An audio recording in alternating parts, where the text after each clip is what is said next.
آج کل ایک ذہن یہ پایا جاتا ہے کہ موبائل میرے پاس موجود ہے، نیٹ کی سہولت موجود ہے، کوئی بھی مسئلہ آئے گا تو میں یوٹیوب پر یا فیس بک پر یا سوشل میڈیا پہ کہیں بھی سرچ کر لوں گا، جواب مل جائے گا۔ تو جب ہر چیز کا جواب اس میں ہے تو مدرسوں کی کیا حاجت؟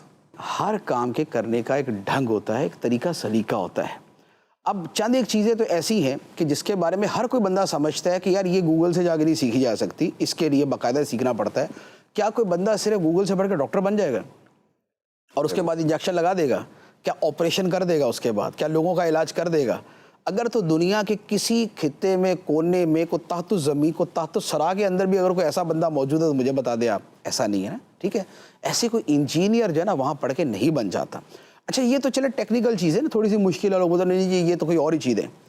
یار یہ جو شاعری ہوگی، صحافت ہو گئی، یہ ادب ہو گیا، یہ اردو سیکھنا سکھانا ہو گیا، یہ تو چھوٹے موٹے کام ہیں نا۔ یعنی کہ علم دین کا لیول اپنی مشکل ہونے کے اعتبار سے بھی اس سے اوپر ہے۔ ایک تو نا مقام و مرتبہ وہ تو ڈاکٹری سے بھی اوپر ہے، لیکن اپنی جو ویسے پڑھنے پڑھانے میں آسانی مشکل کے اعتبار سے اس میں بھی یہ شاعری اور یہ سب چیزیں نیچے ہیں۔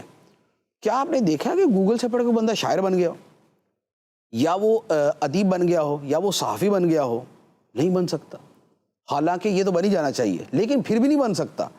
تو جب یہ چھوٹی چھوٹی چیزیں، جب کوئی بندہ یہ یہاں سے نہیں کر سکتا تو اللہ کے کلام کی شرح اسے پوری طرح سمجھنا، نبی پاک علیہ الصلوۃ والسلام کے کلام کی شرح اسے پوری طرح سمجھنا، پھر امور غیبیہ کے حوالے سے عقائد اسلامیہ کا پوری تنقیح اور تشریح کے ساتھ سمجھنا، یہ کہاں سے ہو سکتا ہے؟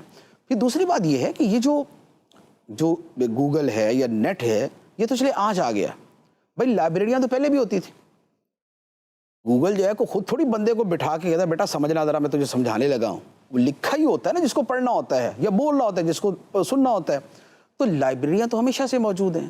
تو کیا لائبریریوں سے پڑھ پڑھ کے لوگ اس طرح عالم بن جاتے تھے کہ بغیر کسی سے سیکھے اور بغیر کسی سے پراپر علم حاصل کیے صرف کتابیں پڑھ کے بن جائیں؟ ایسا نہیں ہوتا تھا۔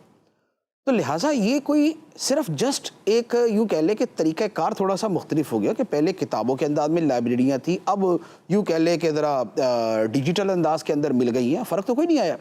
تو لہذا اس طریقے سے سیکھنے سکھانے کا نہیں ہوتا۔ حدیث مبارک ہے انما العلم بالتعلم، علم جو ہے صرف سیکھنے سے آتا ہے۔ تعلم کا مطلب ہوتا ہے تکلف کے ساتھ جس میں کوشش کی جائے۔ اس لیے قرآن نے کیا فرمایا؟ فَاسْأَلُوا أَهْلَ الذِّكْرِ إِن كُنتُمْ لَا تَعْلَمُونَ، اگر تمہیں پورا علم نہیں ہے تو علم والوں سے پوچھا کرو، پوچھ کر علم آتا ہے۔ باقی یہ اس انداز میں کرنا تو جو محتاط فی الدین ہیں، خوف خدا رکھنے والے، ان کو تو پتہ ہے کہ بھائی یہ کوئی طریقہ نہیں ہے۔ اس کے ذریعے تو بندہ شاید ٹیبل اٹھا کے یہاں سے وہاں نہیں کر سکتا پورے طریقے سے، یا ایک میز نہیں بنا سکتا گوگل کو دیکھ دیکھ کے۔ تو علم دین کا سیکھنا سکھانا، قرآن حدیث کی شرح، یہ تو کسی صورت نہیں ہو سکتا۔